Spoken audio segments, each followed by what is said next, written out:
car accident checklist. I recently had a family member involved in a minor fender bender, and don't worry, that both vehicle and family member are fine.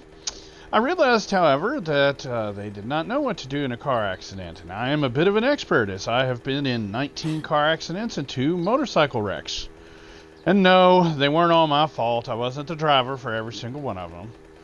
But that brings us to the point of what to do if you're in a car accident. Obviously, the very first thing that you should do is check for injuries and render assistance if needed. Okay, if somebody's hurt, then everything else can wait, and you get that person taken care of. Once you've determined, hopefully, that there is no injuries, then you've got to go through the hassle of dealing with repercussions of being in a car accident.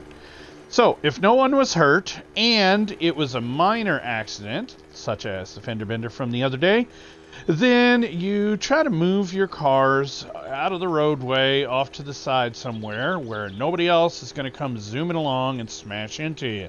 If you got flares and triangles and things, then it'd be nice if you put those out. Most people don't ever have those. Truckers, I think, are the only ones who usually have that kind of stuff on hand. Now, once that's done, you want to call the police. No, you don't want to try and work things out on your own. No, you don't want to be worried about whether or not your rates are going to go up. You want to call the cops because you're going to need an accident report. If either of you files an insurance claim, then pretty much both of you are going to have to, because both of your insurance companies are going to be involved, and you want to have that accident report. If you're on private property, like a department store parking lot or something along those lines, then you might have to kind of fill out your own accident report. That's a bit of an extra hassle, but it's still something that you need to have and do. Okay? Now, the next step is the important step. You want to collect information. It is impossible to collect too much information. But the biggies that you want to collect are the name, address, phone number, driver's license number of the other driver. Okay?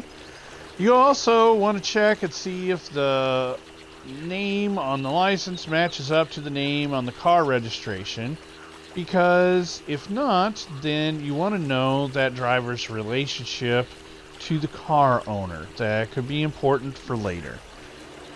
You also want to take down the year, make, model, color, and license plate number of the other car that was involved in the accident.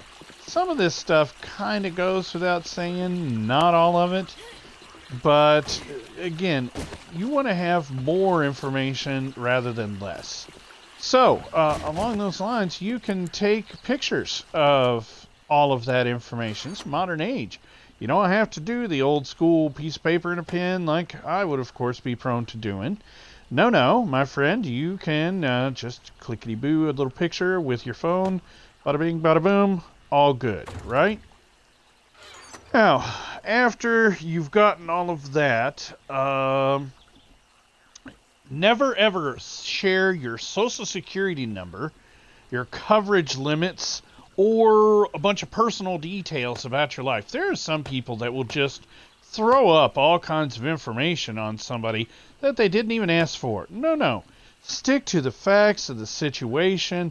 Worry about getting the information, some documentation. You should have your phone out, clicking away, taking videos. That kind of stuff is what you should be focused on immediately after an accident.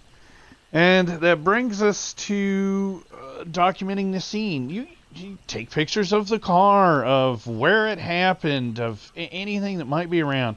And if there is any witnesses, try to get their name and contact information. You also want the insurance policy, insurance company phone number for the other driver. So that is a lot of details right there, but that's really the bulk of what you're wanting to get out of that situation. It all will be useful later. Now, you don't want to discuss whose fault it is. You don't want to discuss guilt. You don't want to be going, "Oh, I'm so sorry. I didn't see you there." None of that crap. No. Don't do that, okay? A lot of people make that mistake. Oh, I'm so sorry, I didn't see you there. No. You let the insurance companies sort that out. You let the courts, if necessary, sort that out. You don't want to admit or volunteer to anything right there. You want to wait. Save all of that stuff for later, guys. There'll be plenty of time for it later. Okay? Likewise, don't argue with people. Oh, I had the green light, you had the red, you moron. No, because that can escalate, turn into a big fist fight, and then you've got other problems going on. So no, keep it simple, stick to the information, wait for the cops to arrive. You got plenty of crap that you should be doing without jibber-jabbering about any of that stuff, okay? Now, you'll want to call a tow truck probably if the damage is bad enough, if you've got bits hanging off, if your car is unsafe. And don't forget that many people have towing coverage on their own insurance policy, if nothing else.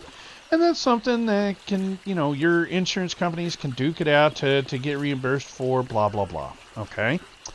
Now, after the accident, you will want to call your insurance company. You don't want to be in a situation where the other person in the accident called your insurance company first. You want to call them, let them know what's going on, file your claim, get stuff started. Will my insurance rates go up? I don't know, man. Do you have accident forgiveness on your policy? Have you been a relatively good driver otherwise? I don't know. That's a concern for a later day. Okay? And if it does, it'll only go up for 3 years. It's not the end of the world. If you're sticking to a budget and stuff, then, I can understand how you don't want to waste money, but it's not the thing that you want to be concerned about in that particular moment. You'll probably want to see a doctor while you're at it. And this is something that a lot of people may poo-poo, but it really is. A lot of times after an accident, you will have adrenaline pumping through your veins, you will be in a little bit of shock, and so you might not feel whatever it is, the repercussions of that accident, until later. That's when the soreness and the pain and the stiff neck comes along. Okay? Now, if they offer to have you checked out in an ambulance and stuff, go ahead and do it, okay? If you have liability coverage on your car insurance like you should, then things like some of those health expenses should be covered even if you don't have your own personal health insurance coverage, okay? I don't know all the ins and outs of your particular situation anyway, but better to be safe than sorry. You will want documentation of things, okay? Including if you've been... My neighbor was in an accident, didn't really feel it until later. Turns out she really had some serious damage to her neck and has ended up having to fight tooth and nail to get some sort of compensation to cover her injuries and pain and suffering, things of that nature, okay?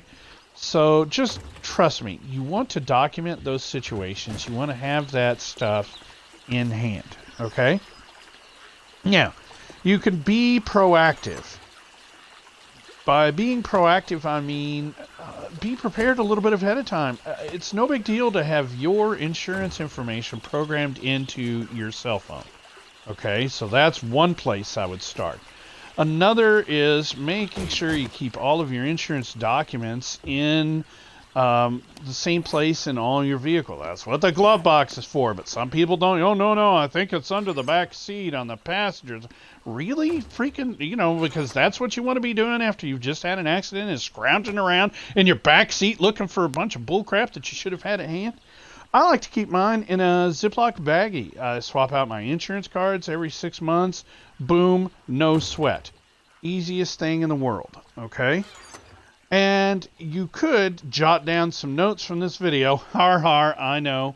But you could jot down some notes and keep it with your important documents, because when you're in an accident, you're not thinking straight, man. So you'll want to have something to maybe remind you of some of these important. Oh, he told me to do so. Oh yeah, I should get their insurance company name and number. Rather than just letting them drive off and not having anything. So be proactive a little bit, guys. Take advantage of some of these things for yourself. Now look, this isn't a completely comprehensive list. There might be some other stuff that I forgot. If you know something that I didn't mention, hey, I'd love to hear about it because, hey, so would everybody else. Okay? We're in this together. This is the whole point, is for us to try and succeed financially together.